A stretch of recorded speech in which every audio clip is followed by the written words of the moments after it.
Hey y'all, grown black folks talk. Um, I don't know what I'm gonna title this yet. Beautiful black women enjoying their life will not be stopped.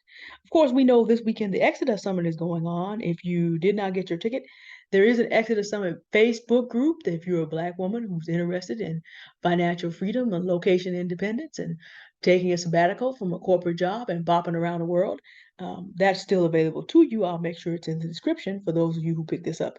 Conference is in process, and I don't know if you can even buy a ticket for it at this point. So I don't want to steer you wrong. But I just happened to notice because I had this on my mind, and I want to do this as a light counterpoint to some of the heavier things that we are putting out this weekend.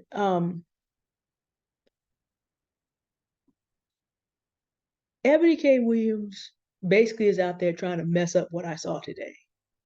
So many beautiful young black women between 18 and 30 are part of the tech revolution here. And you don't see them out and about as often. It amazes me how much black folks come out when the heat finally gets to an African level, how much more we come out and we glow and all the rest of it. Some of you have been kind enough to actually notice how much more glow I have when it's warm. Well, I'm of African descent too.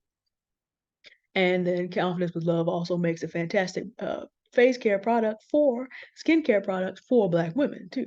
So for credit where credit's due. But summertime glow is real for black women. So many of them are out enjoying themselves. The vast majority are wearing their natural hair, wearing outfits that work well for them, and just enjoying their lives. Um, and all of them, they're either alone enjoying their lives, just looking relaxed and happy in a highly gentrified neighborhood, or generally paired up with what the neighborhood offers today. See, this is also a moment in which men who will not check men who are killing black women 4 to 5 times a day, which is darn near 1,800 times a year, are rejoicing online because a white man, for maybe the 100th time in 2 years, a year or two, has killed his black wife, which is, of course, terrible. But the group that is doing it 1,800 times has representatives who are in the comments talking about how they wish that they were white so they could get away with what white men are getting away with doing. Well, if you're doing something 18 times more, it kind of looks like you're winning the terrorism contest. It's real bad when you're losing when you don't even know you are. But the key thing is, wish you had the power to get away with it. That's a concession. Those black men are conceding that the people really obsessed with white men and envying white men and wanting to be white and wanting to be the worst sort of white person are those black men. And at the same time, they don't have the power to stop anything. I saw so many beautiful mixed race couples at the park and so many black women just enjoying their life by themselves. And I enjoy being an auntie aged black woman who is of considerable size and still can get around and move around the way I want to, and can be out and go long distances and encourage these young ladies. Because again, Ebony K. Williams doesn't want them to have this day. Mocha Mommy made a big point about is there a conspiracy? Because every time there are major sports events, where men who can afford to take days off and go to different playoffs and you can see them traveling around because these are really men that have to have income. If you're going for a playoff series, you're going to be gone for more than just your regular workday. So the men that you go outside and put on those beautiful sundresses or fall clothes to meet at this time of year are above the national average to be able to follow their team all the way around. They can get the time off that they want. And she said every time something like that is going on, because at the football playoffs and now the baseball playoffs, that Ebony K. Williams is bought up by black media because the men that control black media have no interest in black women being introduced to men who they envy. Now, I would have to see a lot more data to be absolutely sure, but at the same time, having read what I read today, I wouldn't put it past certain people in media. I wouldn't. But still, they aren't stopping anything. It was Fleet Week in San Francisco.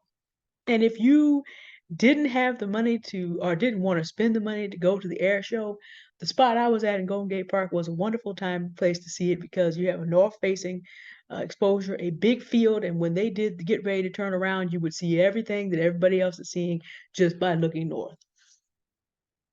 A lot of people were out enjoying it. Took a good old time being there. And by virtue of being a Black woman in San Francisco, being a Black woman in San Francisco is really you understanding how to do three calculations: income, assets, and not appropriate, not associating with the kind of men that are either going to get you put out of here because of gang injunctions or going to have the neighborhood associations hound you out.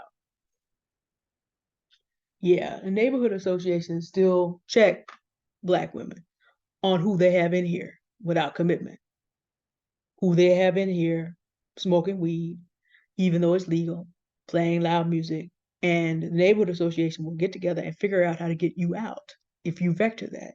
Still, gentrification is still in effect. If you manage not to entangle your income asset situation, if you manage not to entangle yourself with all that, and don't get me wrong, there's still Black men in the neighborhood. Like I said, they're out and about today too. And that's good because these men are not what you call bad men vectoring in bad situations.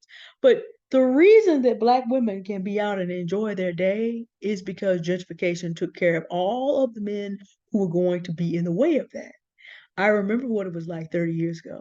I remember why my father never had me out in front of the house, and I remember why my father had 3 guns. I don't have to do with that anymore. I, as a Black woman, and these beautiful younger Black women can walk and talk and meet whoever we want and not be bothered now. And that is the gift gentrification gave us. Because, see, we get to associate with the men that other men wish they were for the purpose of murdering us.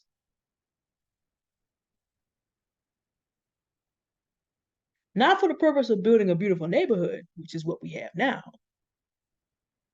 And the neighborhood was beautiful when men like my father and some of the Black male survivors who were a little bit older were actually in charge before younger Black men decided to go for the easy lure of drugs and guns. Yes, they decided to do that because they did have the model of good fathers and grandfathers. My dad and some others here do exist still.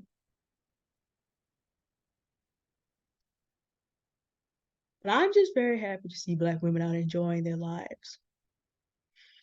Despite these wannabe terrorists conceding their defeat, and despite Ebony K. Williams, who, if these young ladies had listened to her, would not have been able to enjoy this day with the freedom that they enjoy by themselves or with anyone else. They already would have been locked up with somebody who has friends online talking about how they wish they were white so they could murk them and get away with it. Now, that's not every case. I have some Black young ladies that I know who have God has graciously granted them men who he has redeemed for Black men who he has redeemed from that culture. And I'm sure that there are a few of those around here too. I'm sure there are. God is redeeming people out of every tribe and nation is not a bigot. But the fact that he let this neighborhood get swept and left more Black women here than Black men is no mistake. That's not a mistake. I remember what it was like. That was not a mistake. That was the half of the population getting what they paid for in general. Sold out drugs and guns, neglected the children, mistreated women, got snapped up and got put out. Was it justly done? Was it fairly done? No. But see, when you decide to go for the foolery, you don't get to control what happens next. Anything can happen to you. And I lived through it. That's what happened.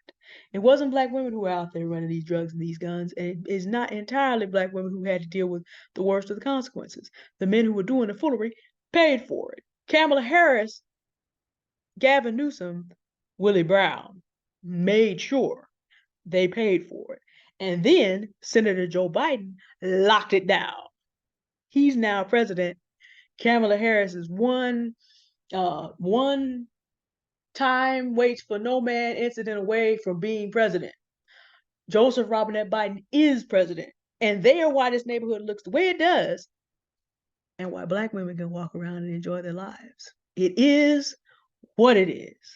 I will just say that my father and his stand for 25 years, well, I can be here and enjoy my life. So give honor to black men. I remember the older black men who watched over me, Mr. Boston up the road and Mr. Buckley down the road. And I've got the picture in my mind, but I forget the name of the mayor of Fulton Street. He watched over me if I was over there watching it. There were some captains. There were some good block captains here, some older black men that did the best they could. And they also got to live multiple years enjoying the way the neighborhood became, except also grieving the loss of what had been. And I have been through that too. It's no small thing. Survivor's guilt is just part of my life. I don't give it as much weight as I used to. I fight my way through it by looking at how much better things actually are today. But for our block captains and captainesses, it's difficult because they remember what it was before that middle generation of black men totally sold us out. And then the likes of Justin Herman and others went on and swooped in and took advantage. So there's a grief element for those who knew how good it had once been. But we only have now. And again, black women walking around, enjoying their lives alone, feeling safe, and walking around with whoever they want to share their lives and love with, and also feeling safe. So we're going to take the good that we have. And I love being out and absolutely defying all stereotypes because I'm just supposed to be somewhere desperate, snipping up behind any man who would put up with me, and being of good service domestically since I'm no good for anything else according to these men. And instead, I'm out here kicking up my heels, telling sisters they are beautiful, and encouraging them in everything that they're doing, and keeping them out of the clutches of Ebony Williams, and also men who would like to be white so they could get away with murking them. That was my day today, the end of this heat wave. We didn't cool it down over here though. All that had to be said. Because see, the people who are against us can't actually stop anything once we realize how much power we really have. So what it means when beautiful black women are out enjoying their lives is that the plan is failing. Happy Sunday, wherever you happen to go today. I will be in church this morning, Lord willing, leading my children's choir. And they're going to be having a good time, and my church is going to be having a good time, and I am too. We have a world premiere tomorrow. And then I'm gonna come back to the house and do whatever I want to do. Besides, I gotta check in with my parents, see if there's anything they need. But other than that, we probably are watching. Well, probably got some Texans on the line, so something's gonna happen with the 49ers and the Cowboys tomorrow. We're not gonna make any predictions. I'm not trying to be offensive. But I might watch a little bit of that and then do whatever else I darn well please. And if I have time, I may still take another walk and be out there as a single black woman glowing in the sunshine and I'm in my Sunday best and enjoy my life and encourage other young black women to do the same, no matter who they're with. It is what it is, y'all. Thank you for listening. Have a good day now. Bye.